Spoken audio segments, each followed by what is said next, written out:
तो बच्चों आज हम पे की नज़म सुनेंगे।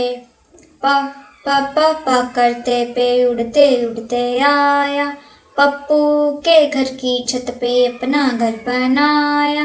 पा पा पा पा करते पे उड़ते उड़ते आया, पप्पू की घर की छत पे अपना घर बनाया। पिंजरे से परिंदे की आवाज़ें आई,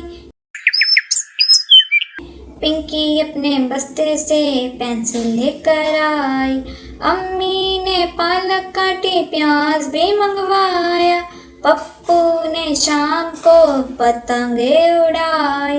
देखो लंबे पाइप से पानी निकल आया, परवीन ने पौधे को पानी से नहलाया।